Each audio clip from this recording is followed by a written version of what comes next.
अपना श्री गुरु के चरणों में प्रणाम करती हूँ, माता पार्वती के चरणों में प्रणाम करती हूँ, साहेब दीदी के चरणों में प्रणाम करती हूँ। मेरा प्रणाम स्वीकार हो, महादेव स्वीकार हो, स्वीकार। देखिए, हम अपने गुरु के बारे में थोड़ा सा चर्चा देने जा रही हूँ। हमने जब से शिव को गुरु बनाए हैं तब से हम ही पता है, मुझे ही पता है कि गुरु हमें क्या दिए हैं। अब मुझे पता, ये भी पता है कि मैं गुरु से क्या मांगी। तो कहते हैं साहेब कि इसमें तीसरा कोई नहीं जानता। तो मान लीजिए जो हम मांगे हैं गुरु से, गुरु ने हमें दिए हैं, तो हम एक दूसरे को बताएंगे नहीं, कहेंगे नहीं, तो इंसान को विश्वास नहीं होगा। आजकल सबसे बड़ी बात है विश्वास की। तो देखिए, विश्वास मन में जागृत हो जाता है तो कोई बात अच्छी भी कहता है ना, तो हम उसको जल्दी कैच कर लेते हैं, नहीं ये अच्छा बात है, तो हम उसको अपने मन में रख लेते हैं कि बहुत बढ़िया बात है, ये बात कहीं भी हमारे काम आ सकता है। तो देखिए, साहेब इसी तरह से चर्चा चलाए हैं और दीदी भी उनको पग पग पर साथ दी है। तो कहते हैं साहेब कि एक के बस के तो नहीं है चर्चा, जब तक हम आप 10 एकत्र नहीं होंगे तब तक चर्चा गुरु के नहीं होती है। तो देखिए, इसके लिए तो हमारे आपको 2-4 गुरु बहन के एक साथ होना पड़ेगा, चलना पड़ेगा, तभी महादेव के चर्चा होगी। तो देखिए, अभी भी बहुत लोग छूटे फटके हुए हैं, घोषणा कराने के लिए कहीं ना कहीं निकलते हैं, तो कोई टकरा जाता है तो हम घोषणा करिए देते हैं।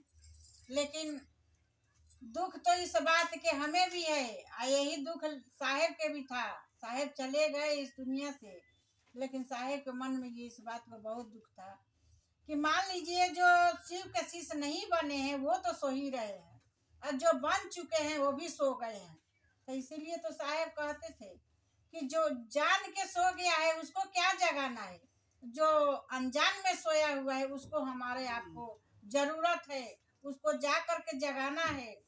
कि हमने महादेव के गुरु माना है, आप भी मान लीजिए हमारे गुरु बहुत दयालु है, तो हम उसके दरवाजे पर जाएंगे, उसको जगाएंगे, कहेंगे, जब तो वो जागृत होगा। तो हमारे गुरु इस तरह से जागृत होते हैं।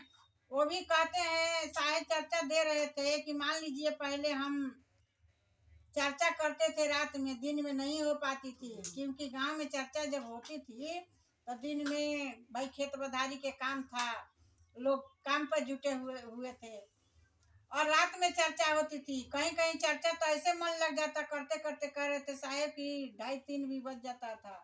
साहेब अपने गाड़ी से लोगों के एक एक घर में ले जाके छोड़ छोड़ के आते थे, किसी को ऐसे नहीं छोड़ते थे क्योंकि रात हो जाती थी। वो लगन लगा करके आज साहेब चर्चा यहाँ तक लाए हैं। अब मान लीजिए हम आप इस बात को जान के सो जाएंगे तो ये हमारी गलती है। साहेब तो अब जिनका जितना उनको दया मिला था, गुरु के काम करना था, वो करके चले गए, लेकिन वही काम हमारे आपको मिला है, कोई दूसरा काम नहीं है। तो हमारे आपको भी जागृत होना पड़ेगा। साहेब की कही हुई वाणी पर जो चलता है उसको साहेब भी दर्शन देते हैं। साहेब कहते हैं कि जिस तरह से गुरु को याद करती हो उस तरह से हमें भी याद करना, नीरव दीदी को याद करना, हम हर पल तुम्हारे छतर छाए बन के खड़ा रहेंगे। ये हकीकत बात है गुरुवान, हम लोग महसूस किए हैं। जब चर्चा करते हैं, कहीं कहीं चर्चा भारी होने लगती है, वहाँ पर साहेब दीदी को पुकारते हैं तो लगता है कि हमारे पीछे आके कोई खड़ा है, कह रहा है कि तुम आगे बढ़ो तो सही, और उसी आधार पर हमारे आपको मुंह खुल जाता है, भय भी नहीं लगता है, हम लोग चर्चा कर लेते हैं गुरु के बारे में। तो यही हमारे गुरु की चर्चा है। हर हर महादेव।